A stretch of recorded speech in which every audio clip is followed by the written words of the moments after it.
আবার ছিড়ছে আর বলছে যে তসবিহ পড়া বিদআত, তসবিহ পড়া বিদআত। ও পাগলা যে কোন হসপিটালে পড়েছে আল্লাহ জানে। এটা মাদ্রাসায় পড়া মৌলবি নয়, এটা হসপিটালে পড়া মৌলবি। রবি অপারেশন করা হসপিটাল নয়, ঝাড়খণ্ডের রাঁচির পাগলাখানা। আর না হলে আপনার উত্তরপ্রদেশের আগ্রার পাগলাখানা এখান থেকে পড়েছে বলে তসবিহ পাঠ করা বিদআত। তো তসবিহ পাঠ করা যদি বিদআত হয় মোল্লা, তো হাদিস কোরআন তো পড়তে যান না, তোমার আব্বার কিতাবটা তো কমসে কম পড়তে। তোমাদের সবচাইতে বড় গুরু কাজী শওকানি নিজের কিতাব নাইনুল আওতারের মধ্যে লিখেছে, পাথর দিয়ে খেজুরের গুঠি দিয়ে তসবিহ পাঠ করা ইসলামে জায়েজ আছে। একটা জাল হাদিস দেখাও না, কি বলেন? নবীর নাম চুমুন দিয়ে চোখে লাগার পক্ষে জয়ীফ হলো তো হাদিস আছে, করা যাবে না। তুমি একটা জাল হাদিস দেখাও।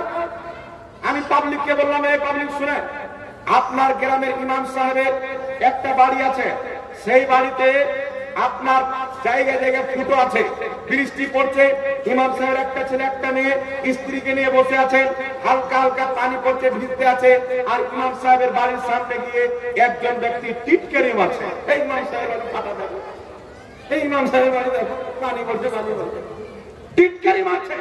আর যেই ব্যক্তি টিটকারি মারছে, এই ব্যাপার বাপও নাই, এর মাও নাই, এর থাকার কোন জায়গা নাই। যেই জায়গাতে চায়ের দোকান পেল, চা খেয়ে পড়ে গেল, মানে আর কিছুই নাই, ন্যাংটা বাবা, শুধু একটা পরনের গামছা। এই টিটকারি মারছে, ওই রাস্তা দিয়ে হুজুরের মতো একটা লোক যাচ্ছে। তো লোকটা যে হুজুর হুজুর দেখেন, আপনাদের ইমাম সাহেবের বাড়ি দেখেন, ফুটো ফুটো পানি করছে। তো ইমাম সাহেব চালাক মানুষ, ইমাম সাহেব বলছেন, হুজুর বলছেন, এই পাগলা, আমাদের ইমাম সাহেবের ভাঙা ফুটা হলো একটা বাড়ি আছে, তোর কাছে তো ভাঙা ফুটাও নাই রে পাগলা, তুই তো রাস্তায় দেখে দাঁড়িয়ে অন্য বাবা ভীতি, তুই তো ন্যাংটা, তোর কাছে তো ওটাও নাই। তো করা যাবে, জয়ীফ হলেও তো আমাদের কাছে আছে, করা যাবে না। একটা জাল হাদিস দেখাও। কিয়ামত আসতে পারে না, পারে কি তুমি একটা হাদিস দেখাতে পারো? কথা আমার বুঝতে পারেন না বাবা? তো নবীর নাম চুমুন দিয়ে চোখে লাগানো, এটা কি? এটা হচ্ছে মুস্তাহাব। যেই ব্যক্তি করবে সেই ব্যক্তি নেকি পাবে। ইমাম মুল্লা আলী কারি শারহে নুকায়ের মধ্যে বাবুল আযান লিখেছেন মুস্তাহাব। ইমাম ইবনে আবিদিন শামী ফতোয়া শামীর মধ্যে লিখেছেন মুস্তাহাব। তাফসীরে জালালাইনের হাসিয়ার মধ্যে লেখা আছে মুস্তাহাব। মারাকিন ফালাক কিতাবের মধ্যে লেখা আছে মুস্তাহাব। ইমাম আজলুনি কাসবুল খাবার মধ্যে লিখেছে, নবীর নাম শুনে বিরুদ্ধে চুমুন দিয়ে চোখে লাগানো যায়। ইমাম আবু নঈম আসবাহানি নিজের কিতাব হিলিয়াতুল আউলিয়া 950 বছর পূর্বে লেখা কিতাব, সেই কিতাবের মধ্যে হাদিস নিয়েছে, নবীর নাম শুনে বিরুদ্ধে চুমুন দিয়ে চোখে লাগালে 200 বছরের গুনাহ মাফ হয়ে যায়। এই জন্য আমরা নবীর নাম শুনে বিরুদ্ধে চুমুন দিয়ে চোখে মাসা করি। বিদাত বললে এই ফাতওয়াতে মোল্লা নিজেই বিদাতি প্রমাণ হবে, খবর নাই। এইদিকে মোল্লা বলছে সাবে বারাতে রোজা রাখা বিদাত, ওর আব্বা লিখে রেখেছে সালাত। মোল্লা বলছে তসবিহ পাঠ করা বিদাত, ওর ইমাম দিচ্ছে যায়। তো ওর ফাতওয়াতে মোল্লা নিজেই বিদাতি প্রমাণ হবে। এই জন্য আপনাকে বলতে চাই বাবা, এদের চক্রান্ত থেকে ইমানকে বাঁচিয়ে রাখবে। ভূগোলে নিজের ইমানকে বিক্রি করবে না। যুবক, এক জায়গাতে নামাজ পড়ে বের হচ্ছে, আপনাদের আশপাশে এলাকাটার নাম মনে নাই, ভুলে গেছি, গাড়ি নিয়ে যাচ্ছি, তো আপনার আর নামাজের টাইম, জামাত শেষ হয়ে গেছে, আর একজন বীরভূমের বক্তা ছিলেন, দাঁড়িয়ে গেলাম, নামাজ পড়তে ঢুকলাম, তো দেখছি যে একটু লেটে জামাত হচ্ছে, 4-5 জন মিলে লেট জামাত করছে। একটা জামাত হয়ে গেছে, দ্বিতীয় জামাত চলছে, তো একটারও মাথায় টুপি নাই। তো দেখছি টুপি নাই, তার নামাজ কি করে পড়বো? যার নামাজের মধ্যে সুন্নাত নাই, তো আমরা একাই নামাজ পড়লাম। নামাজ পড়ার পর দেখলাম তারা জামাত করলো, তো মাত্র একটা লোক দোয়া করলো, 4টা লোক দোয়া করলো। আমি দাঁড়িয়ে আছি, বসে আছি, আমাকে এসে সালাম করলো, বলছে হুজুর আপনি কি জাহাঙ্গীর? হ্যাঁ। বলছে আপনাকে দেখে চিনে নিয়েছি, আপনাকে মোবাইল আমরা মাঝে মাঝে দেখতে পাবো, গালি দাও না, দোয়া দাও। ও দেখে হাসছে, আমি জানি তুমি কি দিলে আমাকে। তো আচ্ছা বলো, তুমি ফরজ নামাজ পর দোয়াটা কেন করলে না? ও যদি বলে যে আমি জায়েজ মনে করি কিন্তু করলাম না, কাজ আছে, তার আমি কিছু বলবো, কারণ ওটা ফরজ নয়, ওয়াজিব নাকি হাল্লা। তো বলছে ফরজ নামাজের পর যারা দোয়া করে এদের নামাজ ওই খাতাতে যাবে যেই খাতায় শয়তানের নামাজ দিতে, মানে বইটা বেকার হয়ে যাবে। মানে খাতাটার হিসাব তোমার আব্বা করে নাকি, যে চাইলে কাটিয়ে দিল। মনে রাখবেন মুসলমান, আমি বললাম তোমাকে কে বলেছে বলছে আমাদের দলের মৌলবী, দলটার নাম বলে আমি নাম নিচ্ছি না, আপনারা বুঝতে পারছেন। বলছে আমাদের দলের মৌলবী বলেছে ফরজ নামাজের পর যে ব্যক্তি দোয়া করবে এটা হলো বিদআত, আর ইবাদত করার পর বিদআত করলো তার ইবাদত নষ্ট হয়ে গেল। আমি বললাম তোমাদের দলের যত মৌলবী আছে সমস্ত মৌলবীর নিকটে সবচাইতে বড় মুহাদ্দিস নাসিরউদ্দিন আলবানী। এই নাসিরউদ্দিন আলবানী নিজের কিতাব রাসূল সাল্লাল্লাহু আলাইহি সাল্লামের সালাত ঢাকা থেকে প্রকাশিত হয়েছে, সেই কিতাবের মধ্যে লিখছে ফরজ নামাজের পর হাত উঠিয়ে দোয়া করাও যায়, সবাই মিলে হাত উঠিয়ে দোয়া করাও যায়। হ্যাঁ, শিরিক করে দিল রে মালিক তো আল্লাহ। যে আর এ যাকে তাকে জাহান্নামে জান্নাতে পাঠাচ্ছে, বলে জান্নাতের মালিক আল্লাহকে দিয়ে দিচ্ছে আপনি যাতে। এই জন্য আপনাকে বলতে চাই মুসলমান, যেই ভাইরা ফরজ নামাজের পর দোয়া করেন না, যেই মৌলবী বলে ফরজ নামাজের পর দোয়া করা যাবে না, কেউ আমার সম্মিলিত দোয়া করা যাবে না। একটি জায়গাতে জালসাতে গিয়েছিলাম, ভুল করে আমাকে দাওয়াত দিয়েছে, মানে সব হাত নামার মানে পক্ষে আর আমি হাত তোলার পক্ষে। জালসাতে আমার অভ্যেস শেষে একটা দোয়া করে দেবো, তো জালসা শেষে যেমন হাত তুলেছি দেখছি একটা হাত তুলে আমি আর পিছন থেকে দু চারটা লোক আছে, এখানে আমি দোয়া করতে পারি হাত তুলে। আমি কি ব্যাপার বলো, আপনাদের হাতে কি পড়া হয়েছে নাকি? তো সামনে থেকে একজন বলছে হুজুর চুপচাপ একা করে চলে যাও, বেশি কথা বলে। আমরা কি হয়েছে একটু বলো তো? বলছে যে সবাই মিলে হাত তুলে দোয়া করা বিদআত। আমরা এরিয়া তোমাদের মজলিস তোমাদের ভুল করে আমাকে দাওয়াত দিয়েছো, এখানে বসে আছি কোন মাইলাম মজলিস থাকলে দিয়েছো, এখানে যদি প্রমাণ করে না দিতে পারি সবাই মিলে হাত তুলে দোয়া করা যায়।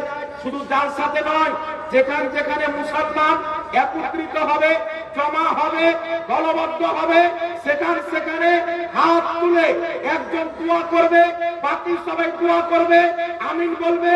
এই দোয়াকে আমার নবী মুস্তাফা সহিহ হাদিসের মধ্যে হালাল করে গিয়েছে, জায়েজ করে গিয়েছে। যদি আমি প্রমাণ না করতে পারি এখান থেকে আমাকে যেতে দিও না, আর যদি প্রমাণ করে দিই সবাই মিলে হাত তুলে দোয়া করো।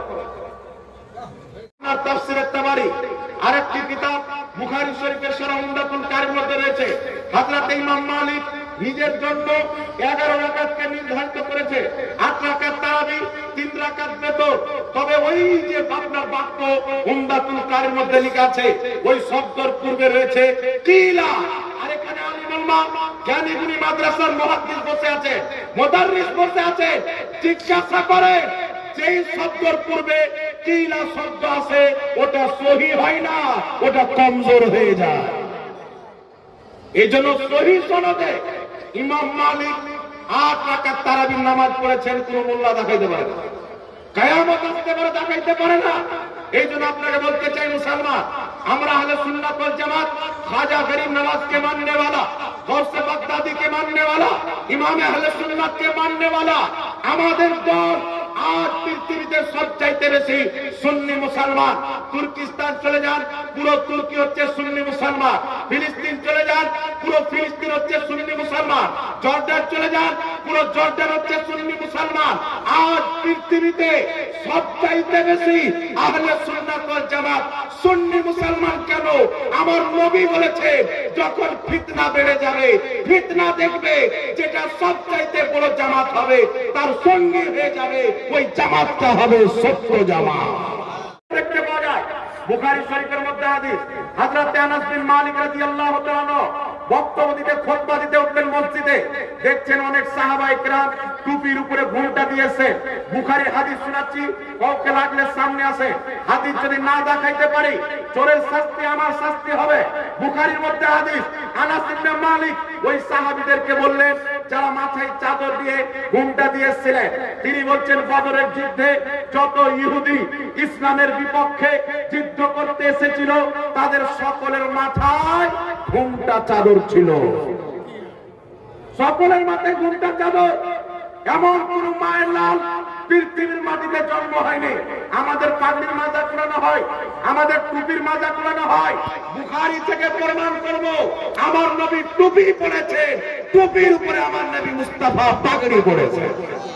বুখারী থেকে প্রমাণ করব আর বুখারী কিতাব সামনে রাখো, মুসলিম শরীফকে সামনে রাখো, তিরমিজিকে সামনে রাখো, আবু দাউদকে সামনে রাখো, ইবনে মাজাহকে সামনে রাখো।